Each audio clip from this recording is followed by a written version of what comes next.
नमस्कार।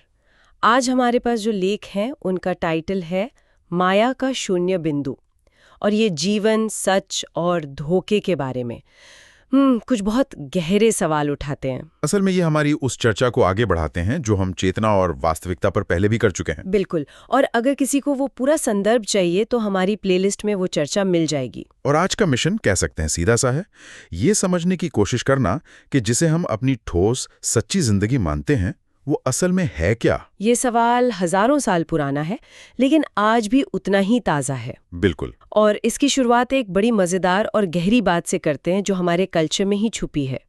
जब किसी का जन्म होता है तो 12वें दिन बरही मनाते हैं। हाँ, उसे जीवन की एक तरह से ऑफिशियल शुरुआत माना जाता है। और फिर 60, 70, 80 साल की पूरी जिंदगी जीने के बाद, मौत के बाद 13वें दिन तेरही की रस्म होती है। गिनती में भी देखें तो ये कितना सीधा है। 12 के ठीक बाद 13, जीवन के 2 सिरे। और यहीं पर दिमाग चकरा जाता है। अगर जीवन की शुरुआत 12 पर हुई और अंत 13 पर हो गया तो बीच के वो 80 साल कहाँ गए? वो सारी मेहनत, सुख, दुख। हाँ, वो स्कूल, कॉलेज, नौकरी, शादी, बच्चे, क्या वो सब बस एक शून्य था, एक खालीपन?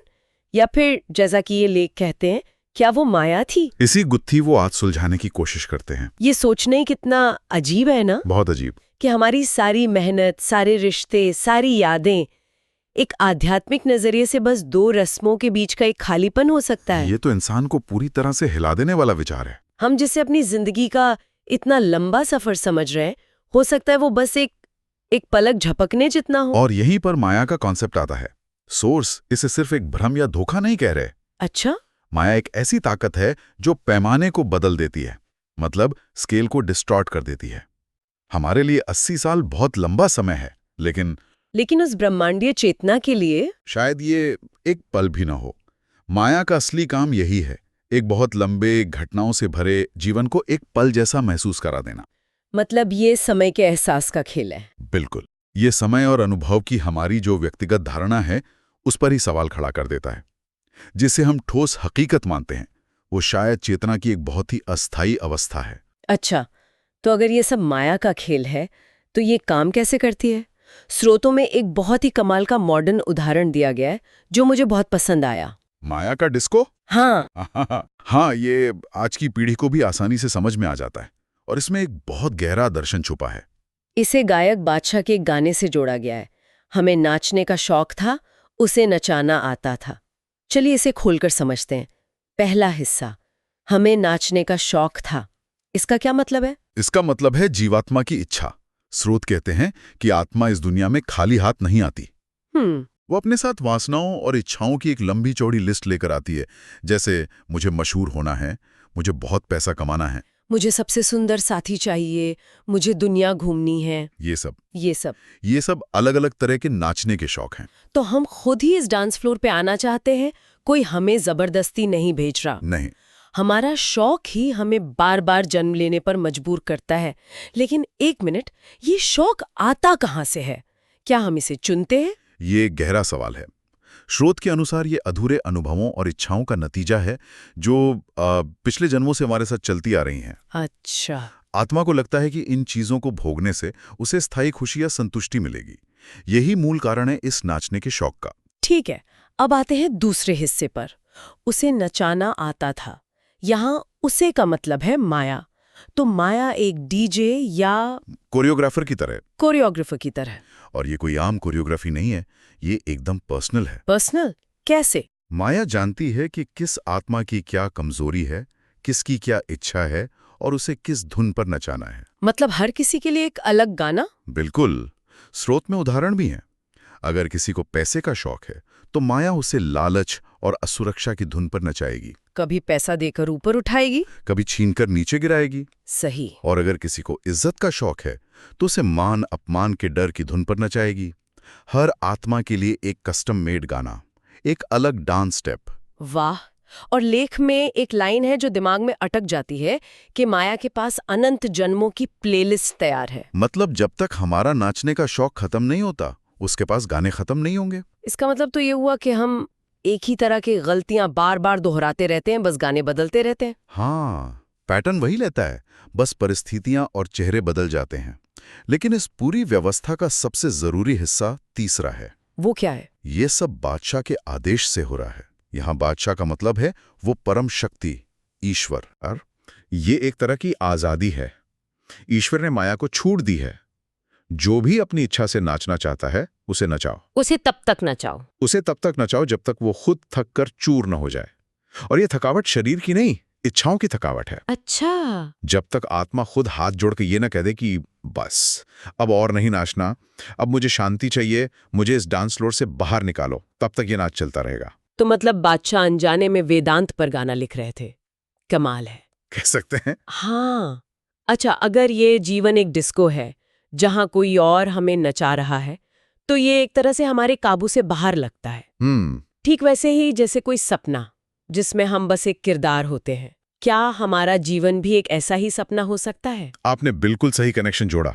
यही चर्चा का अगला पड़ाव है। हम सब रात में सपने देखते हैं, और जब तक हम सपने में होते हैं वो हमें 100% असली लगता है ना? बिल्कुल। सपने का डर असली होता है, खुशी असली होती है, दर्द भी असली लगता है। कभी कभी तो सपने में गिरने से असल में शरीर को झटका लग जाता है। हम इसे तब तक सच मानते हैं जब तक आंख नहीं खुल जाती। फिर हम कहते हैं, ओ वो तो बस एक सपना था।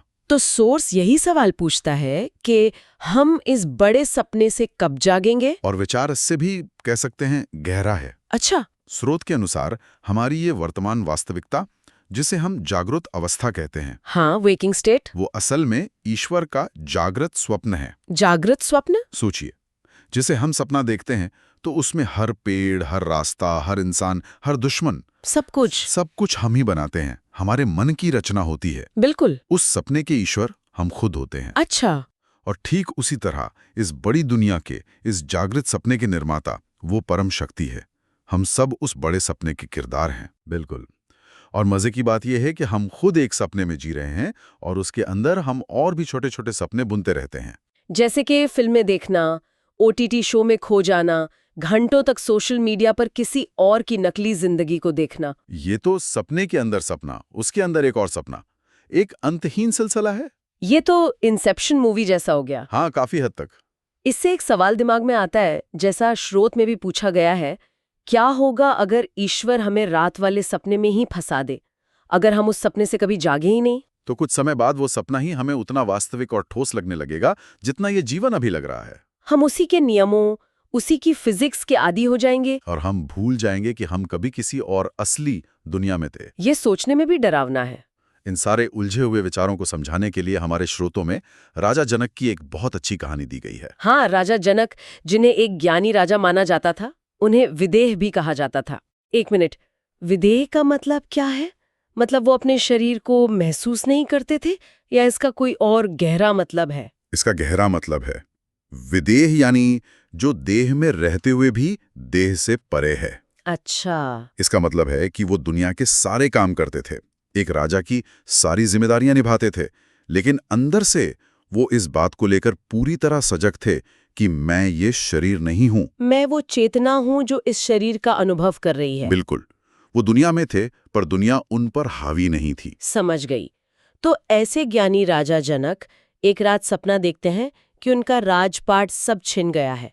वो बहुत गरीब हो गए हैं और भूखे प्यासे भटक रहे हैं। बड़ी मुश्किल से उन्हें कहीं से थोड़ा अनाज मिलता है। हाँ, और जैसे ही वो उसे पकाने के लिए आग जलाते हैं, 2 लड़ते हुए सांड आते हैं और सब कुछ बिखेर देते हैं। वो सपने में बहुत दुखी और निराश हो जाते हैं। उस पल में वो गरीबी, वो भूख, वो लाचारी उनके लिए 100% सच थी। बिल्कुल। और फिर उनकी आंख खुल जाती है। वो देखते हैं कि वो तो अपने आलीशान महल में नर्म बिस्तर पर लेटे हैं, सेवक सेविकाएं हाथ जोड़े खड़े हैं। लेकिन सपने का अनुभव इतना तेज था कि वो बुरी तरह उलझन में पड़ जाते हैं। वो अपने गुरु महान संत अष्टावक्र जी के पास जाते हैं और उनसे बस एक सवाल पूछते हैं, गुरुवर, ये सत्य है या वो सत्य? ये जो राजमहल में मैं बैठा हूँ ये सच है, या वो जो गरीबी मैंने सपने में भोगी वो सच थी? और गुरु का जो जवाब है वही इस पूरी चर्चा का निचोड़ है। क्या कहते हैं वो? अष्टावक्र जी मुस्कुराकर कहते हैं, राजन, न ये सत्य न वो सत्य। न ये सच है न वो सच है। ये तो दुविधा को और बढ़ा गया। इसका क्या मतलब हुआ? इसके पीछे का तर्क बहुत बहुत सीधा है। अष्टावक्र जी समझाते हैं कि जो अभी तुम्हारी जागृत अवस्था है, जिसमें तुम खुद को राजा मान रहे हो, वो सोते समय झूठी हो जाती है। जब तुम सो रहे थे तो ये राजमहल, ये राज्य तुम्हारे लिए था ही नहीं। सही बात है।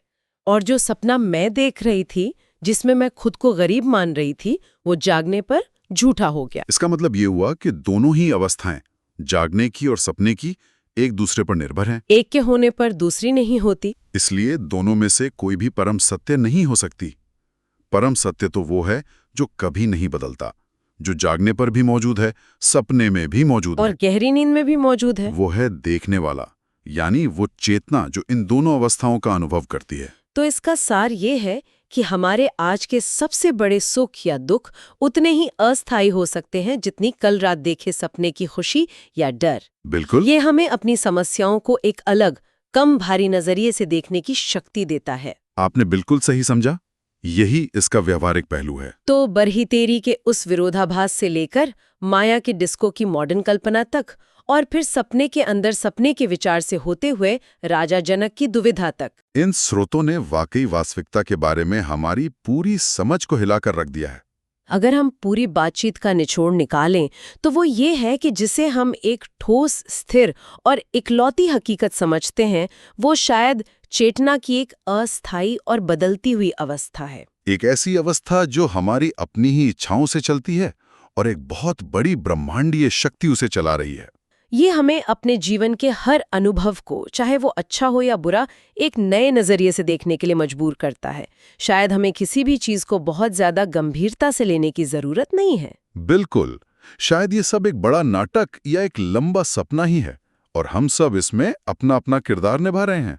तो आज की इस गहरी पड़ताल को हम यहीं रोकते हैं, लेकिन सुनने वालों के लिए एक आखिरी सवाल के साथ। अगर जैसा कि अष्टावक्र जी ने कहा, हमारी जागने की अवस्था और हमारे सपने की अवस्था दोनों ही परम सत्य नहीं है, तो फिर उस देखने वाले या उस चेतना का असली स्वरूप क्या है जो इन दोनों ही अवस्थाओं का अनुभव करती है? वो कौन है जो सपने को भी देखता है और इस जागरूक दुनिया को भी जानता है? और उस परम सत्य में पूरी तरह से जागने के लिए क्या करना होगा?